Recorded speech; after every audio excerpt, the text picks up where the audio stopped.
Welcome back, ladies and gentlemen, for another episode of the Fresh Crits of Melbourne.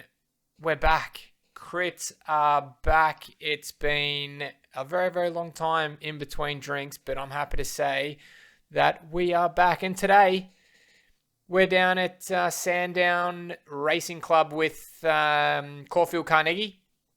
Tuesday nights, they're down here at Sandown and normally kicks off around 6:30. So today we're racing in B grade and pretty overcast day in Melbourne, pretty cold as well, but that didn't stop the fiery attacks, you like that, fiery attacks that we had all throughout the race. So look, it was a tough race, this one, purely because nobody let a break get away. No one was interested at all. I think the longest break that stuck went for about a lap and a half.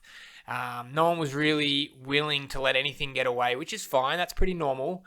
But for that reason, very, very surgy. So throughout the race, it was constant efforts of, 800, 700 watts just to bridge little gaps that were opening up.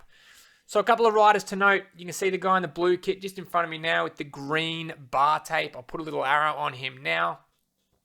He's a track sprinter. I don't know if you could pick that by the size of the massive legs of him, almost take up the entire frame of the camera. He's a track sprinter, so he's probably not someone you're going to want to have around at the end of the race, but in order to drop him, the pace needed to be high, which it wasn't, but we'll talk about that a little bit later. In the white kit on the right-hand side, that's Russ. He is an absolute jet, unsuspecting jet, mind you. He can kick like nobody's business, and he comes out like he's fire out of a cannon. And for this one, we're joined with Stephen Disco Menzies, an R33 superstar in the rear cam there in the new lovely looking Peddler kit. He joined me in this race today. Going into it, we didn't have too much of a game plan. It was more about, look, let's see if we can get someone up the road. And if that wasn't to stick, we'll look at leading them out. But look, we're just here to have a bit of fun today, not too much game plan. Just get our eye in, first proper crit of the season, I guess. So it's nice just to get your eye in. Couple of other riders to note for on the left-hand side, number 24 in the gorgeous Bionico kit. That's Nick Owen. Please get in touch with Colombian Dave. I'll link that below if you're looking for some new kit. So the course, look, we've been to Sandown before. There was a bit of wind and a little bit of water, as you can see there on the track. So you just had to be a little bit mindful as you're coming around these corners. Because this is actually a racetrack, you do get a little bit of oil sometimes left by the cars that have been racing. So you just got to be mindful when there's oil and water that's mixed. Accidents can happen. So it's just about being safe. Weather-wise, like I said, it's overcast. It was windy, as you can see here where that little arrow is on the map in the bottom right-hand corner. Right now, we've got a wind that is that's coming pretty much straight on, but when you're hiding on the left-hand side of the riders like we are now, you're normally in a little bit of a pocket here where you can, where you're not really in the wind too much. So that's something to take advantage of and be mindful of when you're riding around. And obviously on the back straight, you've got a tailwind there. So, you just got to be aware of these things when you're riding around and try to make the best and the most of the different environmental challenges that come your way. So, look, we'll get stuck in. We'll move into a bit later in this race and pick it up where the action starts. So here we are at about 14 Ks left. We're well over halfway in the race. There's one or two guys up the road where Russ decides to launch a bit of an attack to try to bridge across to them to start to form a break. So we spike up to 1200 watts, which is obviously definitely 1.5 matches that have just been burnt there as we bridge to try to pick these guys up along the way. As we come past, it's nice to give them a shout to let them know that we are coming through, to jump on the wheel. You want to keep things nice and smooth. And the same comes for this guy with the mountain bike gloves black kit on the left-hand side here. So Russ has just done a huge effort and he flicks the elbow. So this is where I make a crucial mistake. I spike up to 600 watts, which is definitely something you don't want to do. You can see Russ in the rear cam also getting out of the saddle once again to try to jump onto my wheel. When you're in a break like this and you are pulling through to the front of the little group there, it's really important to keep things nice and smooth. So in a perfect world there, I would have generated up to 300, 400 watts just to easily come across, so it doesn't allow him to have to get out of the saddle and sprint. We come around this really fast left-hand corner there. With that one, look, you probably can take it. without having to jump on the brakes, stick that pedal to the outside, and you can just rail through there without a problem at all. So you see the group starting to work through now. There's a few of us here, but in the rear cam, you can already see that the group's animated. They're up and about, and they want to shut any sort of group down as much as possible. They don't want anything to get away. The group wants to come down to a bunch sprint, which is probably in favor of a few of the riders there, obviously. So you can see now we've spread across the road a little bit. I think the guys have seen that everything looks like it's getting pulled back. So, that one didn't really seem to work. It's a bit of a wasted effort, but, you've got to be in it to win it for these sorts of races.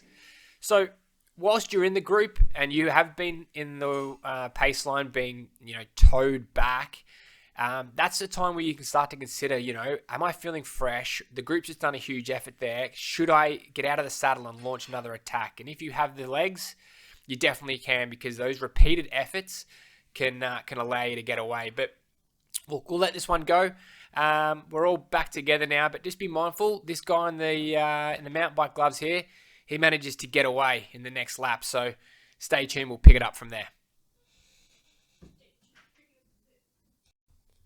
Okay, so we're about 5.5 Ks left in this race, and we have two guys that did manage to get away, and they're currently up the road. So Menzies is up the front at the moment, trying to put in a huge monster pull to try to bridge that gap. But I'm feeling okay. My heart rate's relatively low at 173 beats a minute. I'm thinking this could be a good time for me to bridge that gap solo, join them in the break, try to pull turns, and Menzies going to be on the front, hopefully being able to slow things down. So you can see here I put in a huge effort to try to bridge across, and it works.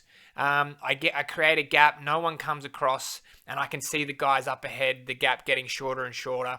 Now the problem with this is if I do eventually get across there, I'm going to be absolutely cooked. This is a massive effort spiking up to 600 watts and holding it for 10, 15 seconds. It's a monster effort at the very, very end of the race. But I fortunately do manage to bridge across, and when I finally get there, I'm absolutely cooked. I'm bleeding through the eyes, but I finally get a sit, which is good. Now, these guys have been rolling turns nice and smooth, nice and easy for about 10, 15 minutes. So they did create a bit of a gap. They can see now that I've caught on. They asked me to pull through. I'm absolutely cooked. I shouted, I just need a rest, give me a break. But little did I know, that basically started a bit of a chain reaction in the peloton behind, and they've decided to put in a huge effort to try to bridge across as well. So, this could have gone one of two ways. I could have bridged across the group. The peloton would have stayed settled and maybe tried to bridge across later on in the race. Unfortunately, me doing an effort to get across sparked and triggered the attack of the peloton, and unfortunately brought everyone back together. So huge effort to these boys for bridging across and creating the gap in the first place. It was a huge effort because nothing else stuck today. But unfortunately, it's back to normal, and we're going to skip in to the last couple of parts of this race. All right, so it is bell lap, ladies and gentlemen. The entire group is back together. The two boys that broke away, unfortunately, were brought back. Kudos to them. Huge effort to get away in the first place. But we are back, and it's going to be a bunch sprint. So it's been a while in between drinks for bunch sprints. So I guess positioning is where it's going to be key. So I'm already a little bit nervous because I've got Russ on my rear wheel in the white Trivelo kit. He's got a very, very, very powerful kick. And he's beaten me before. So he's someone I need to be mindful of as well. The guy in the green helmet, green handlebars, green Scott foil, I believe.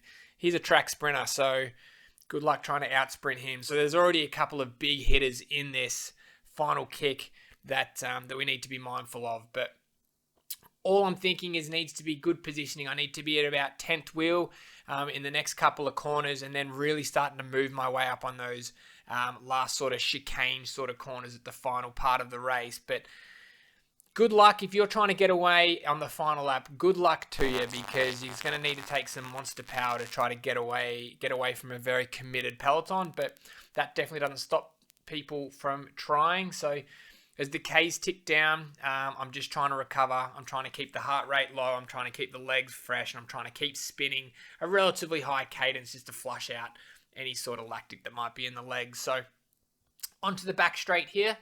Trying to freewheel as much as I can. Trying to just jump in the wheels. Trying to find good drafts.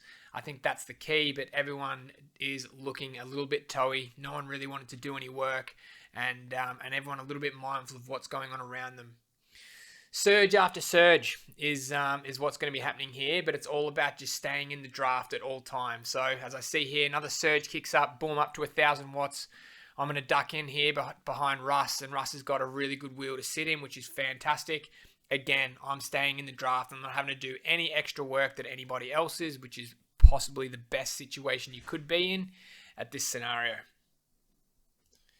As we crest the top of the hill here, whoever's been driving the pace off the front, I know their legs are going to start getting tired, which means the whole peloton, the pace line, is going to start slowing down. When you're in a group like this, if the pace starts to slow down, you start getting swarmed and you start getting boxed in. And that's the last place you want to be, at the back end of a race with almost 1,500 meters left to go. So as you can see now, a lot of people's hips are starting to shake. Everyone's getting pretty tired here, and I'm starting to get boxed in. I'm getting overtaken by the track sprinter, so that's a good wheel to sit on. But right now I'm thinking, all right, what's my next move here? In the last few instances of this corner, the pace has been quite slow as everyone kind of freewheels into this bottom corner.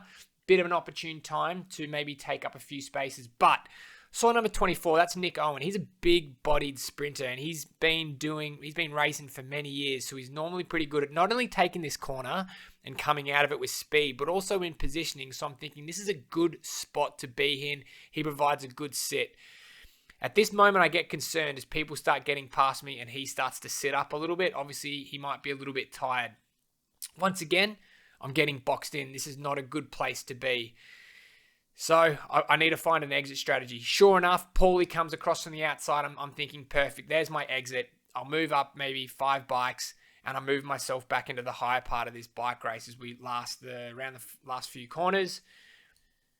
Obviously, this is not the best spot to be in, but you've got to make the most of the situation. Matt tries to launch, and I'm desperately looking at the sprinter in front of me, wanting to get onto his wheel because I know he's going to be a good sit.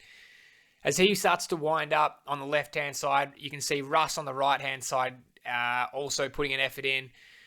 I'm doing everything I can, but there's no chance I'm going to chase either of these boys. They're way too quick, so unfortunately I pick up third. We've got the sprinter first, rightly deserved, and Russ takes second. It was a fantastic race. It all really came down to that last lap. The guys tried to break away, but it didn't happen. But who cares? I'll take a third every day of the week. It was great to be amongst these guys again. Thank you very much, Caufield Carnegie, for running the event. I can't wait to see everyone else down here on a Tuesday evening. But guys, thanks for watching. If you like the video, give it a like, thumbs up, and leave a comment below if you spot yourself out there. I'll link to the new socials. Get around me on the gram. I'm pretty new to it. Don't really know what I'm doing, so try to have a laugh with me there. Thanks for watching, guys, and I will see you very soon. Stay tuned for more videos. Ciao.